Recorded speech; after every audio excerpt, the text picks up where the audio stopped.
Okay, ready? We should have something like that when I throw something. Okay. What's up, guys? Welcome to Knife Banter. Today, Dallas and I are going to be talking about some automatics. Let's talk knives.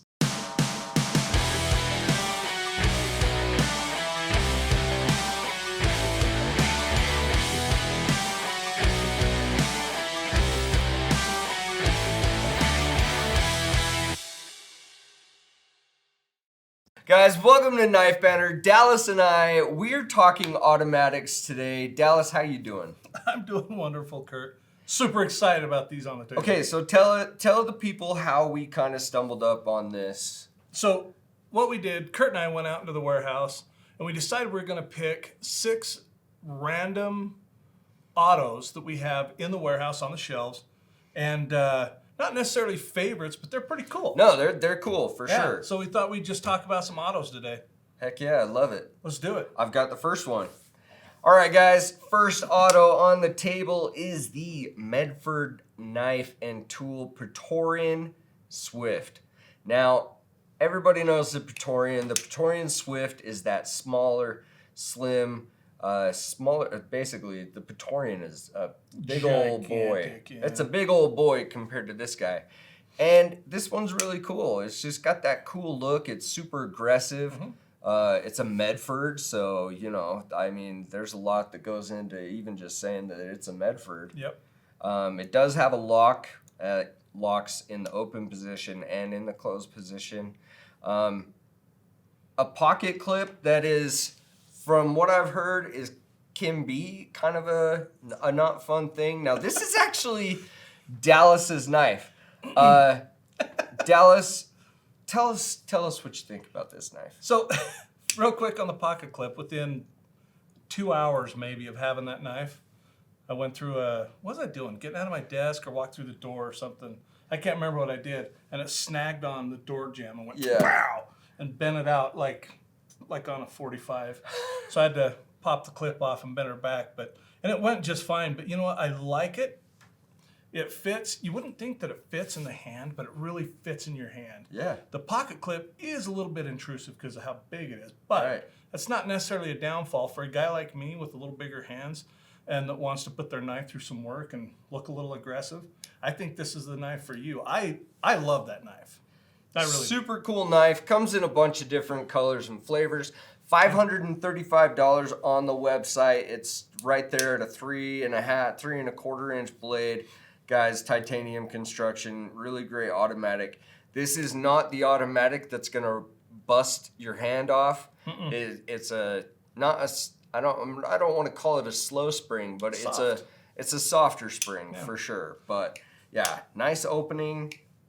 I mean, you've played with this a lot. I've been playing with Dallas's knife a lot too, just sitting there hanging out, doing whatever we're doing throughout the day, and this thing's fidgetable for sure. That's how my daughter calls it, flippy. Flippy. That one's not so flippy compared to one in my pocket that she really does not like. Yeah? Super flippy. Anyway. What do you got? All right, Kurt, I have the Adamas. Yeah, you do. I do. It's right here. Comes in this little sheath. Now, there is a belt loop, mole loops, all sorts of stuff that come in the box. We're not really going to talk about the sheath. It is what it is. But this is a bar lock, or axis lock as Benchmade calls it. This is the Benchmade Adamas, the Auto, 324 on the website. Total length of just under 9 inches. This is CPM crew wear. The blade is 3.8 inches long. It's got this nice little drop point G10 scales with the steel liner lock. The deep carry pocket clip, so if you don't want to use a sheath, you don't have to. You can just carry it in your pocket. Also, it's got the safety. Oh yeah, this on the spine. It's got the safety here on the spine, if you guys can see that. These things are tanks. They really are. If you're working an office setting, or if you're more into more of a sleek knife, this may not be your jam. This is 100% up my alley. That's big and bold.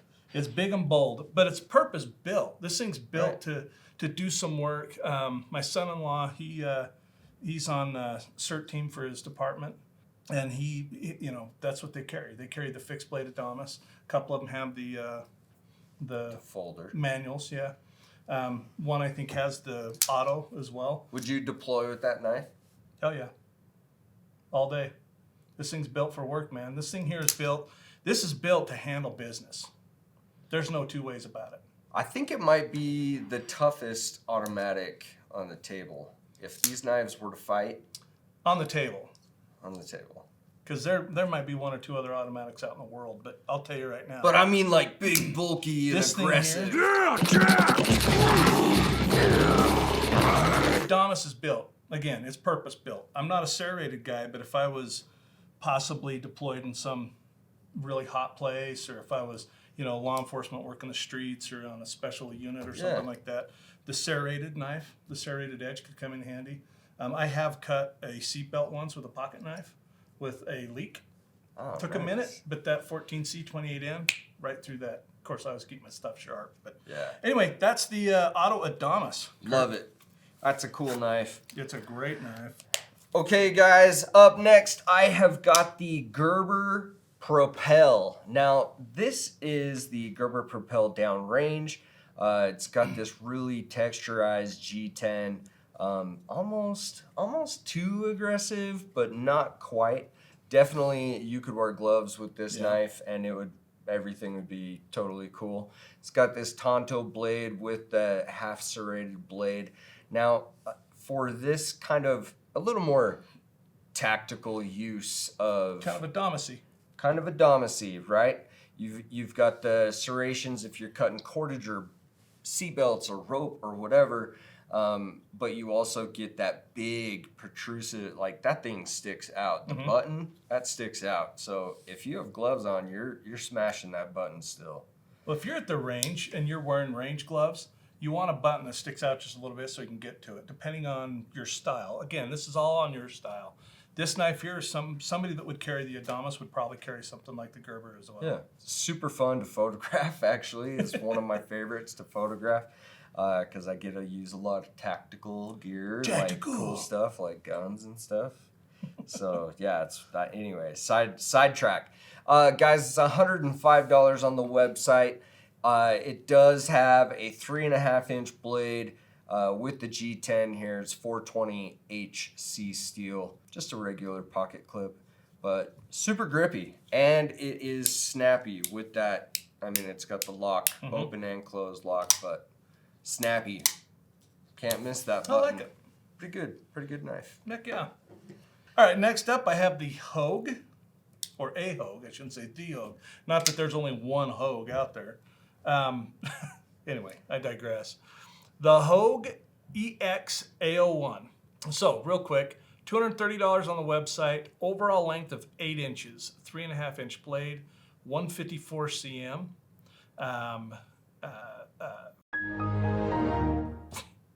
Forgot what I was going to say. Drop point blade. Dude, that happens to me so much. It happens. Oh my gosh, I forgot what I was going to say. I love it though. So drop point blade. So I want to point out, you can switch. Wow. You can switch the pocket clip, obviously, so you can go point up, point down, tip up, tip down, however you see fit. I love the scale look on this. Yeah, unique. Yes, it is. It has a safety as well. I want to make sure we point that out. But the button is just rounded. It's not like it doesn't stick out a country mile. Yeah. I mean, the Gerber needs a safety on purpose. Right. Because that button sticks out a 1/4 inch. Yep. This one here is just subtle. So, I mean, would you use a safety? Yeah, I mean, I would. But anyway, yeah, this Hogue, I really appreciate this knife. It's not so like tactical as this is, or as aggressive as this one is. Yeah. I like 154. I like crew wear as well. Yeah. But the 154, in my experience, I've had a little better luck keeping an edge on it. Yep. Crew wear, I'll keep an edge, and crew wear will take you a minute to get an edge. Yeah. But again, probably different practical applications, I would assume. Yeah, again, a little less aggressive looking, maybe a little more comfortable for your low key tactical style of carry, if that's what you're into. It would match a beautiful pistol. Oh yeah. I mean, you've got the gentleman's auto over there. Definitely have that, dude. Beautiful. But again, price point's good. The materials are good. All of these knives are made in the U.S. This one here, Hogue, makes pretty much, if I remember everything, pretty much everything is made in-house by Hogue. That's awesome. Which goes a long way. Yeah. And I think we're going to have Neil on a video here in a while. Yep. I'm not sure. He will be on sometime this year in the future. Heck yeah, it's going to be awesome. All right, guys. So my last knife on the table could be one of my all-time favorite automatic knives in the industry. This is the ProTech Newport. Now, let me tell you why I like it. First, $195 on the website. That's pretty good. S35 VN steel. Pretty good. I like the black coating. Aluminum handles, plus you get that ProTech action. Super snappy. Very strong spring in there for such a not delicate knife, but a smaller, more sleek. Sophisticated. Maybe like it's more of a gentleman's carry kind of knife. Kurt, a little pinky. It's the pinky up knife, that's for sure. But this thing is awesome. Like, it's still got a 3-inch blade, super slicey. This to me is probably the perfect EDC automatic knife for me, just because like I like the bug out, you know, it's light, it's slim, it just kind of hides. But this for me also, like, you get the ProTech name. Deep carry pocket clip also on the back. I love that. So 100% love that. I would love to see them shorten it up a little bit, but either way, doesn't matter. Man, I've actually wanted a Newport for a very long time. There was one that had it was like the rose gold button and the blade. Yep. Oh my gosh. Yeah. We have the tuxedo one on the website currently right now. That might be a little bit. One. Kurt, you were just asking on Instagram the other day, time for a new knife. What do you guys think? Let me know down in the comments if the ProTech Newport should be on the list of my next new knife. I'm going to say yes. ProTech Newport. I love that knife. Solid knife. This in here is the Buck Impact. I love it. So I'm thinking of bullet. Anyway, this is the Buck Impact. Comes in at $200 on the website. Overall length of 7 3/4 inches from tip to tip. The blade length is 3.1 inches. It's S30V. It's got a nice like hollow grind down here for slicey and diciness. The handle is just over 4.5 inches. The scales are aluminum. Deep carry pocket clip that is non-reversible. It's right hand only. Tip up. I mean, you can carry it in the left. It's just not going to feel right. So this here, it's like the Medford. Right. It's like a soft open. It opens just fine. It's crisp and clean. It's just like a soft open. It's like hey, I'm here. Like, what's up, guys? How you doing? It's like your buddy that pops over when you're having tacos out in the backyard. Oh, hey. He's like, oh, hey. Hey, I'm give here, me man. some of them tacos. You got a taco? It's just like, hey, what's up? You know, it's not like the ninja that crashes through or the bull that crashes through the fence. I'm here. Anyway. I like it. Yeah, no, I mean, comes in at about $200. S30V. It's worth having. Pretty dang cool selection, I think. We've had some automatics that are very gentleman, kind of slim, maybe like, a little quieter is maybe a good way. And then we definitely have some louder knives, the Adamas, the Propel. A little more. Yeah. No, it's been a good variety. I've had a lot of fun. Dallas, I know you've had fun because... I love this. I'm not like a huge auto fan, but I'll tell you what I am a fan of. I'm a fan of ProTech. I'm a fan of Microtech. I love both of them. Both of them make amazing autos. But I've been carrying an auto more and more. Dave at SHOT Show gave me TR3. I'm going to pull that out in just a minute. And it's super duper special, and it's not one you'll find at this current time. They're coming out, just not yet. And I had the Medford. I've had that since just before SHOT Show. And I've been carrying it. And I'll be honest with you, I can one-handed operate. That's my main criteria, is that I can operate the knife one-handed. Because I may be working and holding something, cutting, and then want to close it. I do not like setting my knife down in an open state on the ground or on a car, unless I know I'm going to be continuously using it. But I don't like leaving it open. So, without further ado. Yes, pocket check. My TR3. It's starting to zoom in there. The TR3, again, this one here is one you will not find on the internet. It's yet. So it's got the safety, push button, obviously, very snappy. My little baby Yoda on it. This one has the Magna Cut blade.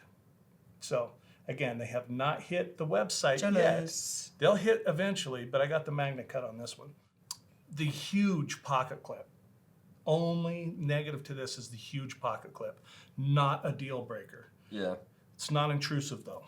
Okay. But this is the hardest hitting automatic that I have ever owned, or, I mean, I'm talking like a Launch 4 has nothing on this.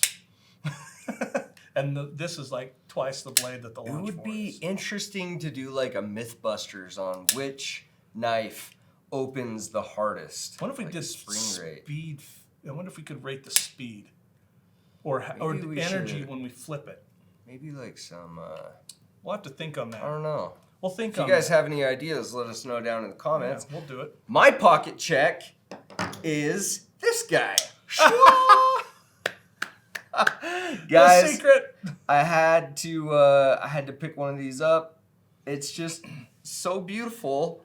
I absolutely love this thing. It's just crazy. So, yeah.